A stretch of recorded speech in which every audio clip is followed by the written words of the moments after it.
ہم اس مبارک پتھر کے پاس موجود ہیں. پتہ نہیں اس کو پتھر کہنا بھی مناسب ہوگا کہ نہیں، کیونکہ دکھنے میں تو یہ آپ کو پتھر لگ رہا ہوگا، لیکن یہ صرف پتھر نہیں ہے. ایک بار آپ تہجد کے وقت شاہ قطب عالم رحمۃ اللہ تعالی علیہ رات کے اندھیرے میں گھر سے باہر نکلے اور پیر پہ ٹھوکر لگی، تو آپ نے کچھ اس طرح ارشاد فرمایا کہ کیا معلوم پتھر ہے، کنکر ہے، لوہا ہے یا لکڑی ہے، یہ نہ جانے کیا ہے.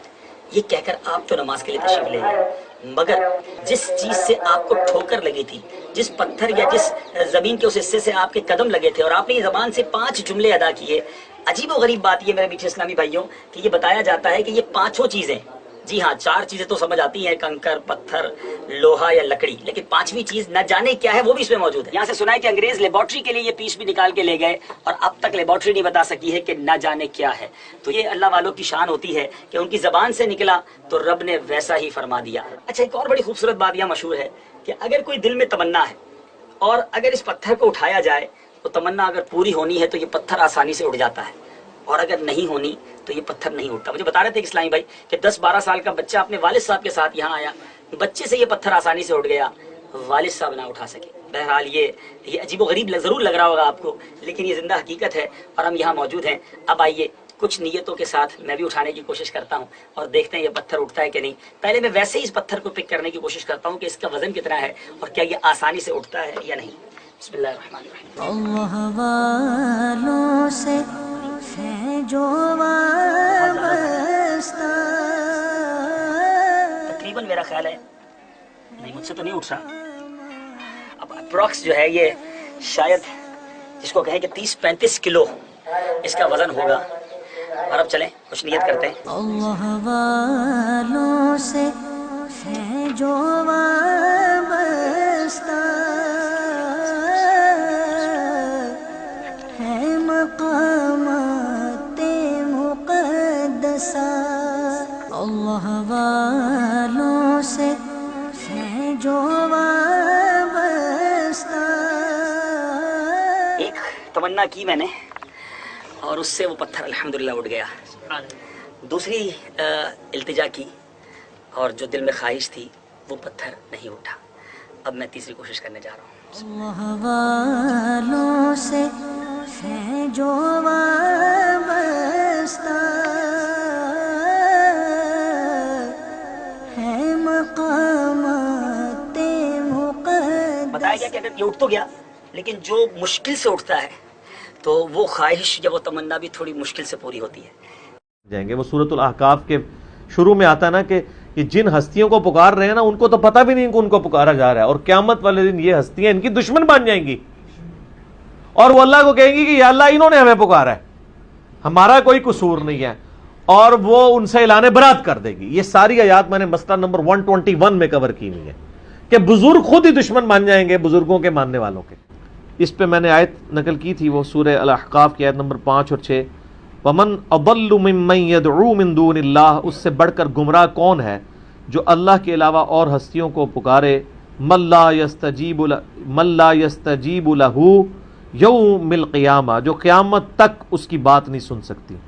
وَهُمْ عَنْ دُعَائِهِمْ غَافِلُونَ، بلکہ وہ تو ان کے پکارنے سے خود ہی غافل ہیں. وَإِذَا حُشِرَ النَّاسُ، اور جب قیامت والے دن لوگوں کو جمع کیا جائے گا، كَانُوا لَهُمْ أَعْدَاءً وَكَانُوا بِعِبَادَتِهِمْ كَافِرِينَ، تو وہ خود ہستیاں ان کی دشمن بن جائیں گی اور وہ ان کی عبادت کا انکار کر دیں گی. یعنی اتنا ڈر جائیں گی اللہ سانو نہیں انہوں نے پکارا، پتہ نہیں کیوں پکارتے رہے. سر اللہ کے سامنے کون کھڑا ہو سکتا ہے؟ تو اللہ کے علاوہ کسی کو آپ غائب میں مدد کے لیے دعا کے طور پہ نہیں پکار سکتے. اللہ تعالیٰ ان کو معاف کرے، وہ توبہ کرے فوراً سے پہلے اور اللہ کی طرف رجوع لائیں. شیخ ہم اسی لیے کہتے ہیں جس طرح اتنے خداؤں کی جگہ ایک خدا کو مان لیں تو زندگی سکون میں آ جائے گی، اسی طریقے سے سارے بزرگوں سے اعلان برات کر کے ایک بزرگ امام اعظم سیدنا و مولانا محمد الرسول اللہ صلی اللہ علیہ وآلہ وسلم کو اپنا راہبر مان لیں تو ساری مصیبتوں سے جان چھوٹ جائے گی. ٹھیک ہو؟ ایمان والوں کی چھٹی صفت والذین لا يدعون مع اللہ الہا آخر، یہ تو اب بڑی کریٹیکل ہے. اللہ کے ساتھ کسی اور کو دعا کے لیے نہیں پکارتے وہ لوگ، یہ ان کی نشانی ہے. یہاں عبادت کا ذکر نہیں آیا، دعا، کیونکہ اللہ کو پتا تھا سب سے زیادہ شرک کی دعا میں ہونا ہے. اللہ کے ساتھ کسی اور بھی الہ کو دعا کے لیے نہیں پکارتے. اللہ اکبر. اور یہ پہلی کمانڈ ہے 10 کمانڈمنٹس میں, سورہ بنی اسرائیل آیت نمبر 23. وَقَضَىٰ رَبُّكَ أَلَّا تَعْبُدُوا إِلَّا إِيَّاهُ, اور تمہارے رب نے یہ بات طے کر دی تھی کہ مت پوجنا کسی کو سوائے اس کے. یہ پہلی کمانڈ ہے توحید. یہاں پر میں کراس ریفرنس کے طور پر کچھ آیات اس مضمون کے ساتھ انصاف کرتے ہوئے ضرور بیان کروں گا. سورۃ النمل کی آیت نمبر 62 ہے. اَمَّن يُجِيبُ الْمُضْطَرَّ إِذَا دَعَاهُ, بتاؤ کون ہے وہ جو مشکل میں گھرے ہوئے, اضطراب میں گھرے ہوئے شخص کی فریاد کو سن لیتا ہے. وَيَكْشِفُ السُّوءَ, اور اس سے اس کی برائی دور کر دیتا ہے. وَيَجْعَلُكُمْ خُلَفَاءَ الْأَرْضِ, اور وہ تمہیں اگلوں کا خلیفہ کرتا ہے زمین پر. تمہارے باپ دادا مرتے ہیں, تمہارے مرنے کے بعد تمہاری اولاد.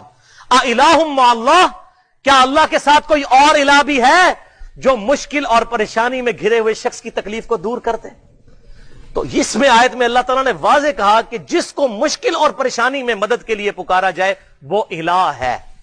تو بھائیو یہ جھگڑا ہی نہیں ہے کہ مولا علی کو اختیار ہے یا نہیں. مولا علی کو اختیار ہو تب بھی, شیخ عبد القادر جیلانی کو اختیار ہو تب بھی, غیب میں مدد کے لیے ان کو پکارنا یہ دعا ہے, اور دعا عبادت ہے, اور عبادت اللہ تعالیٰ کے ساتھ خاص ہے. ایاک نعبد و ایاک نستعین, اے اللہ ہم صرف تیری ہی عبادت کرتے ہیں اور غائب میں مدد کے لیے صرف تجھی کو پکارتے ہیں. یہ اپروپریٹ ٹرانسلیشن ہے. ظاہری اسباب میں تو آپ پکار سکتے ہیں, وَتَعَاوَنُوا عَلَى الْبِرِّ وَالتَّقْوَىٰ, نیکی اور پرہیزگاری کے کاموں میں ایک دوسرے کی مدد کرو. بارش کون برساتا ہے؟ اللہ. ڈیوٹی کس کی ہے؟ فرشتوں کی. لیکن بارش ہم فرشتوں سے مانگیں گے؟ فرشتوں بارش برسا دو کہ گرمی کا موسم قریب آ رہا ہے, میرا سلام پہنچا دو کہ خادم تمہارا قریب آ رہا ہے. فرشتوں کو ہم پکار ہی نہیں سکتے. ہم اللہ کو پکاریں گے, چاہے درود ہوگا تو اللہم صلی علی محمد وعلی آل محمد, دعا ہوگی تو اللہ ہی کو پکاریں گے. یہی اللہ کے محبوب صلی اللہ علیہ وسلم کی تعلیمات ہے. اسی لیے ہم ہر نماز کے اندر ہر رکعت میں عہد کرتے ہیں ایاک نعبد و ایاک نستعین. اور جامعہ ترمذی, ابو داؤد اور نسائی اور ابن ماجہ میں حدیث ہے, اب دعا هو العبادہ, دعا ہی تو عبادت ہے. پھر آپ صلی اللہ علیہ وسلم نے اپنی بات کی سپورٹ میں سورۃ المؤمن کی آیت نمبر 60 تلاوت کی. ادعونی استجب لکم, اے میرے بندے مجھ سے مانگ میں تیری دعا کو قبول کروں گا. ان الذین یستکبرون عن عبادتی, بے شک جو لوگ میری عبادت سے تکبر کرتے ہیں, مجھ سے دعا نہیں کرتے. سیدخلون جہنم داخرین, ایسے لوگوں کو ذلیل و خوار کر کے دوزخ میں داخل کروں گا جو مجھ سے دعا نہیں کرتے.